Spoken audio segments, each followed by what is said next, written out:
am the Vice Chair of the Mayor of Hispanic American Advisory Board. Tonight it is my honor to welcome you here. Welcome to our Hispanic Leadership Award ceremony. Tonight, we are going to honor some individuals in our community that serve our people, our community, and they are always willing to go above and beyond. So before we start the ceremony, I would like the award recipients to stand up, please.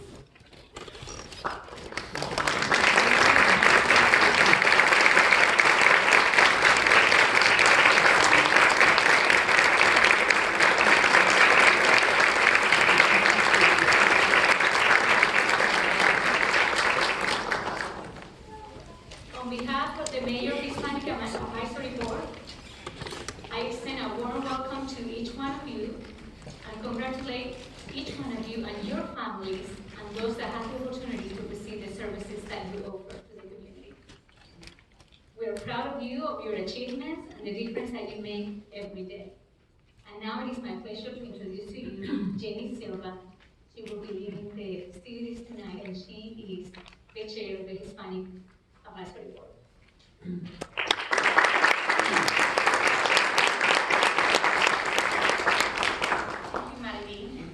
Buenas noches. Otra vez. It's good to see everyone. I am amazed. I've never seen so many Latin people on time and early.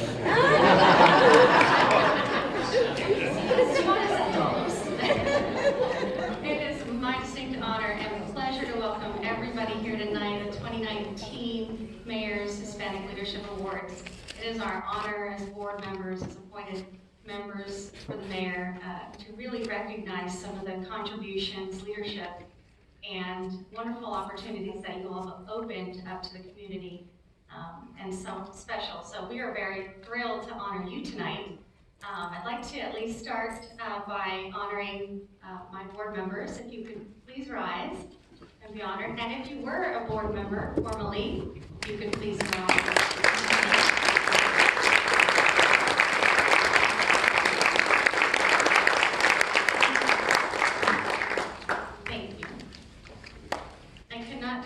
Without you, I say this all the time, teamwork makes the dream work, so it is really one and all of us that brings it together throughout the year to really honor such wonderful exemplary leadership across the community.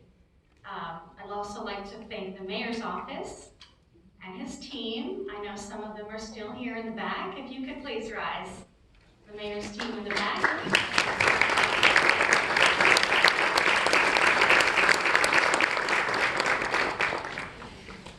And I know he's not here today, but our founder, Tomas Jimenez Sr., and we do have another founder in the room, I think, maybe. If we do, raise your hand.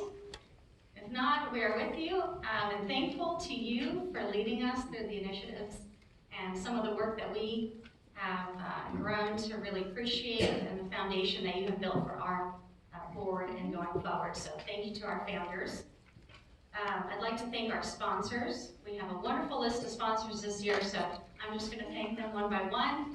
Mambo's Cafe, everybody is going to enjoy a wonderful reception of Cuban food after the award ceremony, so thank you to them. I'd like to also thank APS, Paramedical Services, and Alicia Burst, former chair of the Mayhem, the Jasmine Organization. Dan, thank you so much for being here. Volunteers in Medicine, Lisa, thank you. iHeartRadio and Roomba 106.9, Jorge. There, thank you. The Live Credit Union, who just joined us recently as partners. Webster University, Mayo Clinic, Wolfson's Children's Hospital, and the Players Center for Child Health. Dex Imaging, who graced us with wonderful programs this year, so we're really grateful for that partnership. Florida State College at Jacksonville, the ESOL program, and the task force. Baptist Health, Northeast Florida Hispanic Medical Association, and all our friends at the First Coast Hispanic Chamber of Commerce, who I'm very excited to honor this evening by having Monica Hernandez, our president, speak to us, but also because they were just honored by the U.S. Chamber of Commerce, one of two honorees across the nation for all their work in Jacksonville. It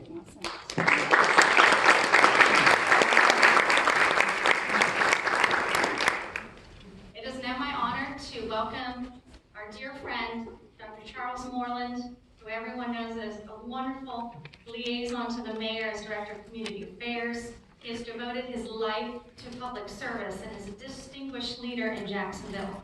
He is a 26-year veteran of the Jacksonville Fire and Rescue Department. In 1990, at the age of 18, he joined the department and has held every civil service rank with the department from firefighter, engineer, lieutenant, captain, district, and battalion chief. Please help me welcome Dr. Moreland.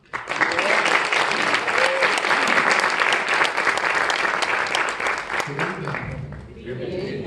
It is always a pleasure to be a part of the Hispanic Leadership Award ceremony.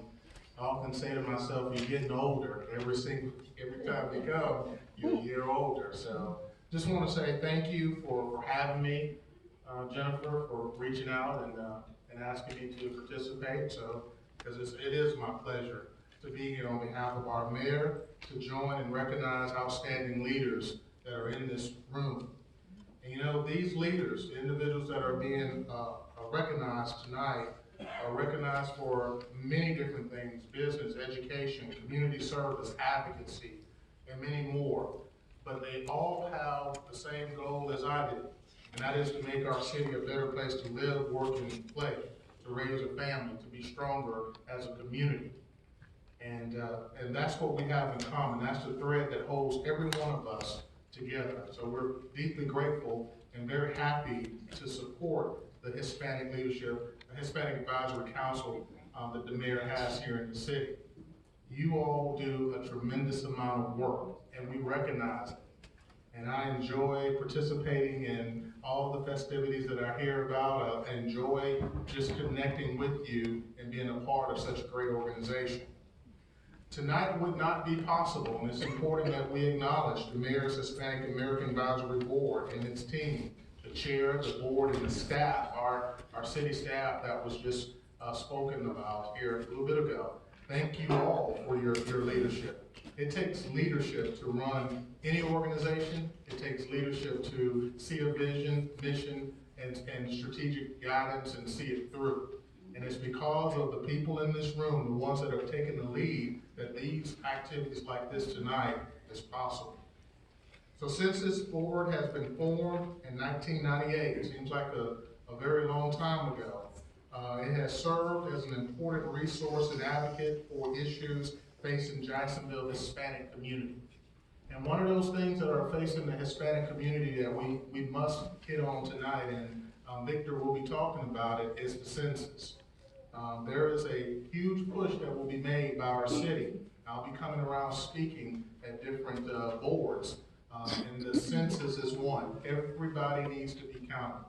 And that is where the Mayor's Hispanic Advisory, American Advisory Board comes into play, and all the other boards comes into play to help us move the needle forward. Federal funding, all sorts of opportunity are right there at our grasp if we do it the right way.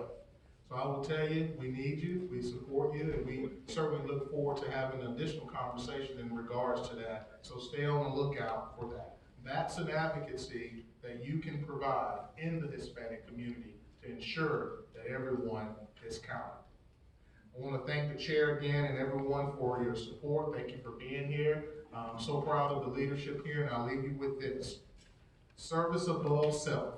I think that's what sums it all up for the Hispanic community and the people that are in this room. You put service above self. I don't know everybody in this room, but what I do know is that you're dedicated to the goals and the vision of the Hispanic community and to strengthen our city, and that's what we have in common. So thank you for putting service above self, and thank you for your leadership.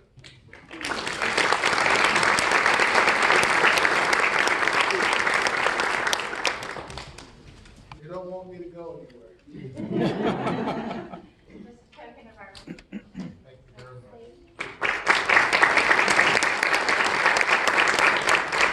I did notice something this year that's different. Is this room is, and the crowd has grown so much. since last year. And this is my third year on the board. Each and every year, we seem to grow more at this event, so it's a wonderful thing to see. So the next person I'm very excited about bringing up to our stage is our very own Victor Cora. He is a good friend to the board and has been sharing his updates on the Census 2020 for quite some time now. So he's also a recipient. We'll honor him in a bit. But at this point, we're going to bring him up to share with us a little bit of update. And just want to give you a little insight to his history. Victor Cora is a partnership specialist with the Atlanta Region Census Center, responsible for cultivating relationships with federal, state, and local governments, and the local businesses and community groups to develop specific strategies to educate, engage, and motivate the population to participate in the 2020 census.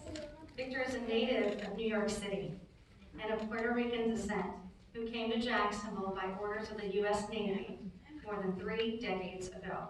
He has an extensive background in business development, organizational leadership, community outreach, event management, and production. Please help me welcome Victor.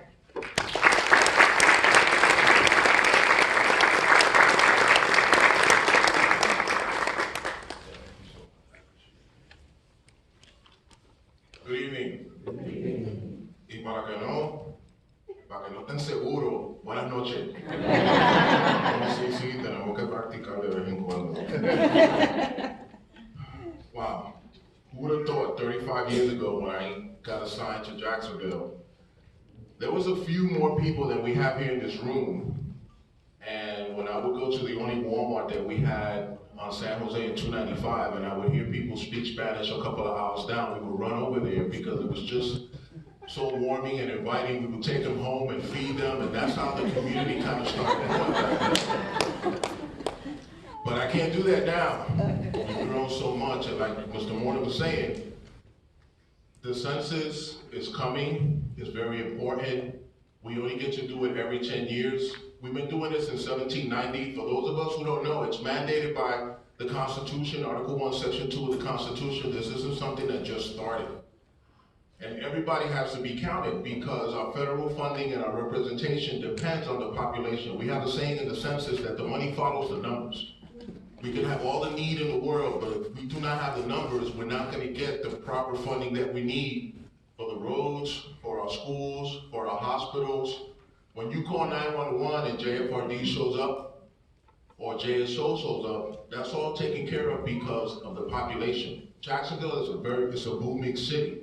Right now, the census says that we're getting funding for about 864,000 people, but we have close to a million, a little over a million people, so we have to make sure that when we get invited to participate come the middle of March of next year, that we get to fill out the census. And I know some of us are concerned about our privacy and confidentiality. We're just the gatherers of information. We're not going to share. I had to swear an oath that I would not share your information if I happen to capture it. Or I have to pay the government $250,000 or go to prison for 5 years. I get claustrophobic in the closet, so I am not going to share your information. And the census does not share the information for 72 years and 1 day. By a show of hands, who's into genealogy? Okay, when you're into genealogy right now, the only information that the census is providing for you is 1940 data. The 1950 data is not going to be released till 2022. So your information is protected by layers and layers and layers of security. All we want to make sure is that we get the true characteristics of Jacksonville, Duval County, so when the $675 billion that are distributed every year across the country, we here in Jacksonville get our fair share. It's estimated that there's over 90,000 Latinos in Jacksonville right now, and I know that that number is going to be a little bit higher when we count the population next year. When that number surpasses that 90,000, 100,000, something magically happens in every community, like it happened in Miami, it happened in Orlando, it happened in Tampa. Things start happening for the Latino community that you're going to be surprised and, well, pleasantly surprised. So please, I encourage you, when you get invited to fill out the census, do it for your kids. And talking about kids, we missed over 1 million children under 5 in the 2010 census. That undercount follows those children for 10 years. That means through high school.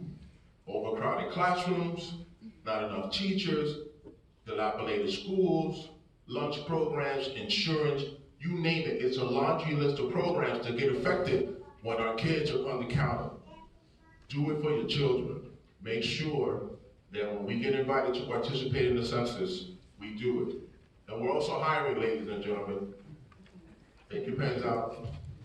2020census.gov/jobs. We're paying $17.50 an hour, 58 cents a mile, part-time, flexible opportunities. The money follows the numbers. It's one time every 10 years. Think about it. You right here, everyone in this room has an opportunity to reshape the future of Jacksonville. It happened in Orlando, it happened in Tampa. It's our turn now. We're here. Why not capture that data? I know we're concerned that there's a lot of noise going on, but I am more afraid and concerned about us not participating in the process, because we have to live with those results for a decade, than participating. We do not share the information with any other agency. If I come to you and you give me your information, as soon as the information is captured, it becomes encrypted, it becomes numbers. Not that Dr. Santiago lives on the corner of Maine and, Forsyth. No, it's just that we have so many Hispanics that this doesn't mean age in Jacksonville, Florida. We've come too hard, we've worked too hard. 35 years in this community to watch it grow. It warms my heart to see everything that's happening in this community, the people that are really leaving the blood, sweat, and tears in Jacksonville. And I know Jacksonville has a very bright future, but if we do not count the population, it's not like we're not doing the work, because there's a lot of funding out there that we're gonna miss, specifically earmarked for our community because of the census. The money follows the numbers. Thank you very much. God bless you.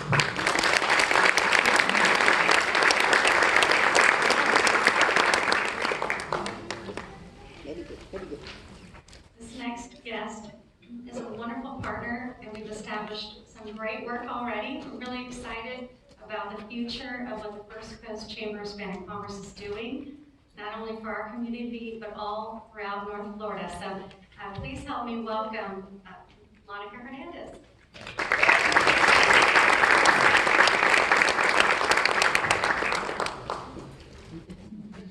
Just to tell you a little bit about her background, because she's also a Colombiana. She's a sister, hermanita. We have a few Colombians in the room, so I'm very excited about that as well. Monica is the president of the First Coast Hispanic Chamber of Commerce. She was born in Cali, Colombia, and moved to the United States at the age of 11. She is also the assistant vice president of Deutsche Bank in Jacksonville, with the structured credit group, in fact. So she'll tell us a little bit about it. She has been with Deutsche since 2009 and has worked in various roles within the international settlements and securities lending. While at Deutsche Bank, Monica has received several awards for high performance and has been actively involved in diversity and inclusion initiatives at bank, including co-chairing the Jacksonville Multicultural Partnership Employee Resource Group in 2016 and 2017. And I hope she will share what she heard in Albuquerque just a couple days ago from the U.S. Chamber and how they honored the First Coast Chamber. So please welcome her.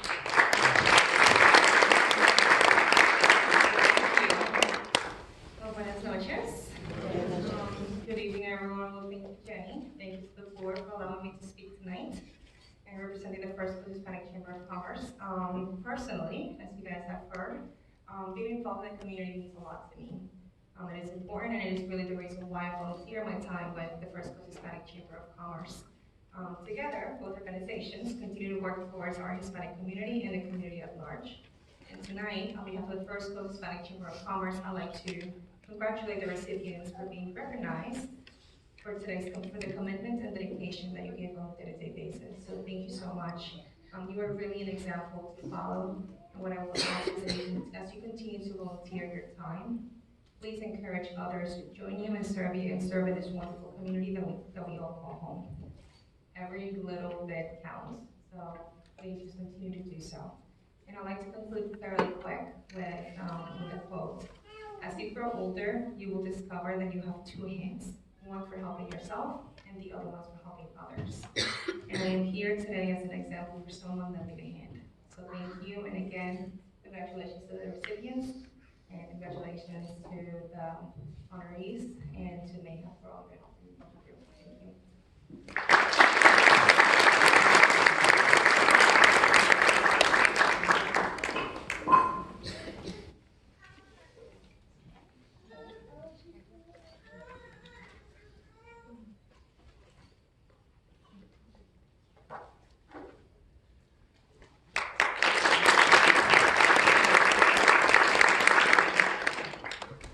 So now it's our distinct pleasure to invite our keynote speaker to speak. Our Dr. Richard White III is quite an accomplished leader in our Hispanic community. He is assistant professor of internal medicine and pediatrics, Community Internal Medicine, Mayo Clinic, Florida. Dr. White trained in internal medicine and pediatrics at Vanderbilt University Medical Center in Nashville, where he later joined the faculty of Meharry Medical College for his clinical research training. As a native Floridian, he was excited to join the staff of Mayo Clinic. And in 2012, and as he continues to focus his research and community engagement efforts, he values the work with the underserved populations, particularly Latinos with limited English proficiency. His work has centered on the impact of healthy literacy and health communications on diabetes and obesity outcomes for vulnerable populations. Please help me welcome our keynote speaker, Dr. White.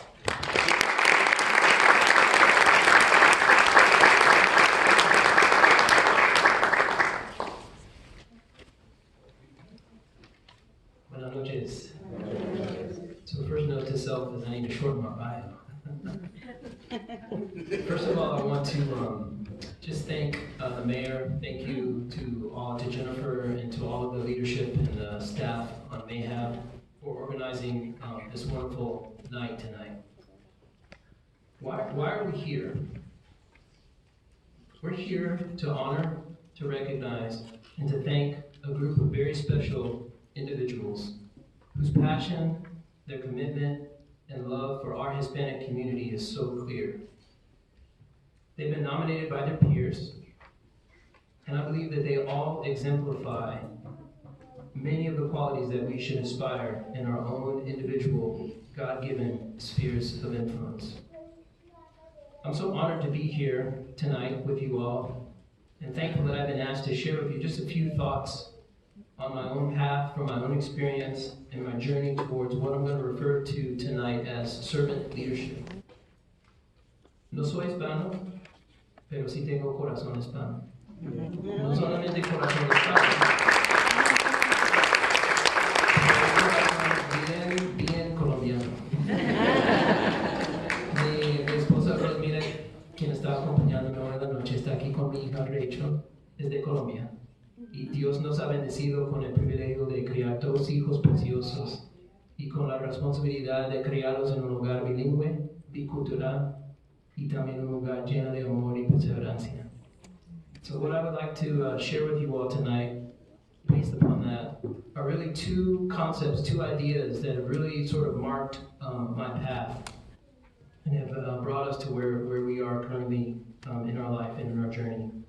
The first I'm calling having strength in the storm. And the second is finding unity in diversity. So a little background about myself. So I, as Jennifer mentioned, am a native Floridian, but not just a native Floridian, but I was born just a few miles down the road at NAS Jax. My father obviously was enlisted in the Navy when he was 19. He met my mother, who was a graduate from Jacksonville University, and was working as a math teacher. So when they got married, the Navy, as you all, many Navy people in the room, I'm sure, are well familiar with, the Navy takes you around the country, different places. We ended up in Monterey, California. We were in Virginia Beach, Virginia. But when I was 7 years old, ultimately we returned back to Jacksonville. where I was basically raised here until I graduated from Orange Park High School. Now, for some reason, I always had an affinity for the Spanish language and for the Spanish culture. I'm sure that many of you guys, I was born in the mid-'70s, so I'm sure that many of you guys are familiar with Sesame Street and watched it when you were a child. But I can remember even as a child really just being fascinated by La Lechuza. I had no idea what the Lechuza was saying to me, but she would move, peligro, peligro. It wasn't until later, years later, when I was had become proficient in Spanish, that I understood that the La Lechuza was saying, La Lechuza dice que hay peligro. So, okay. I have a lot of compassion for English learners, because I remember clearly that simple phrase. I had no idea what La Lechuza was saying. But even as a child, I realized that I had an affinity for the Spanish language and for the Spanish culture. Another example of that, I started playing soccer when I was 5. So soccer is big in Florida, and all of us Hispanics know that soccer, la verdadera fútbol, is part of our culture. And I couldn't stand watching commentaries of the English Premier League. It was boring. I preferred to watch soccer in Spanish, even though I didn't know what they were saying. But I loved to hear Andres Cantor say, "Goal!" Just brought so much spice to the game. So there was a natural affinity for the Spanish language and for Hispanic culture. Traveling around as a soccer player throughout Florida, our team would travel. We'd play teams in Miami, we'd play teams in Tampa, and inevitably we would end up playing a team of predominantly Hispanic guys. So some of the first words in Spanish that I learned were probably not words that are appropriate for sharing. But that was how I started to learn the Spanish language. I did study Spanish in high school, studied Spanish in college. But when I went to medical school in Tennessee, this was really the first time that that affinity for the Spanish language really started to take on more meaning, more substance. I had a natural sort of attraction to the Spanish-speaking patients, and being able to speak a little bit of Spanish, I looked for opportunities to try and grow in my Spanish. But I had my eyes open, taking care of several patients. I remember particularly one pediatric patient that was an infant, probably about 18 months or so, that had a specific tumor of the kidney that's called a Wilms tumor and needed to have surgery. Pero los papás no tenían papeles. Also in Tennessee, the Hispanic population has grown quite substantially, similar to what we've experienced here in Northeast Florida. There in Tennessee, a lot of immigrants from Mexico and from Central America.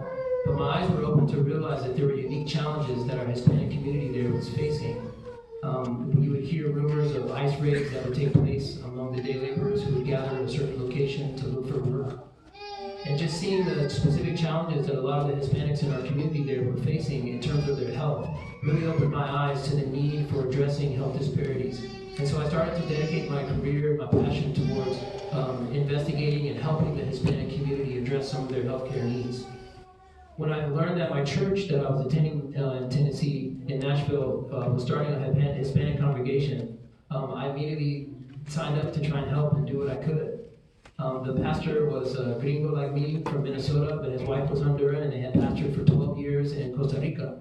And his Spanish was amazing. This tall, bald-headed white guy who spoke Spanish fluently. And I decided I want to be just like him. So I joined the church, and I had met my wife at that time doing some medical mission work in Colombia. And was really motivated because I was trying to convince her that it was worthwhile to leave her country and to join this gringo chocolate on a lifetime adventure, and to see what God would do with our lives. So, lo gané, su corazón. But when we moved to Tennessee, we spent 8 years, so half of our marriage in Tennessee, and the other half has been here in Jacksonville. We've been married for 15 years now. We had no idea. We were clueless about the real challenges that we were going to face with trying to find what I talked about earlier, creating that unity among diversity. I had no idea of the challenges of the acculturative process of trying to learn English and creating that unity. Thankfully, Jesus has been the center of our lives. And because of that, without him, we would have certainly failed. But 15 years later, we continue to learn and we continue to grow.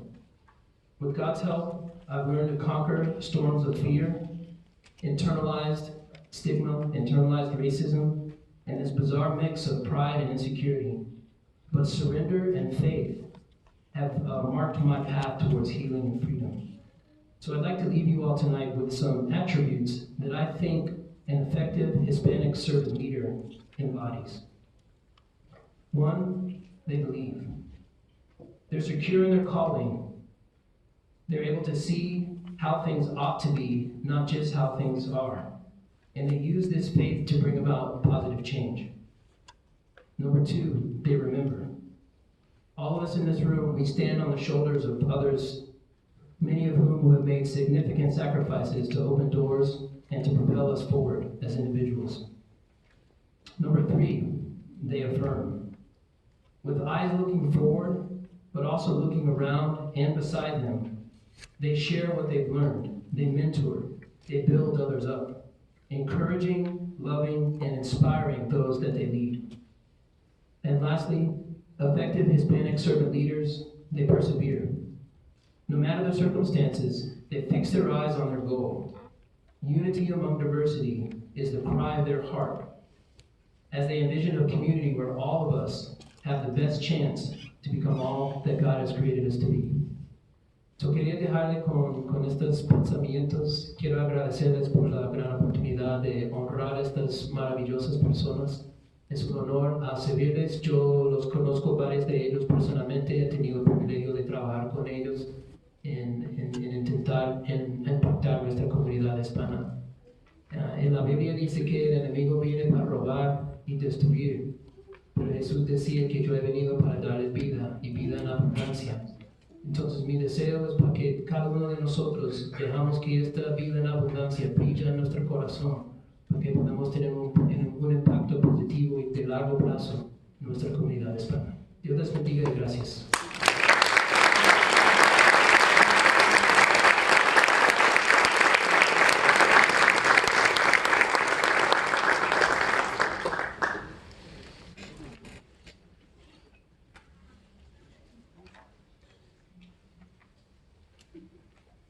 Wow. Thank you, Dr. White. Please give him another round of applause.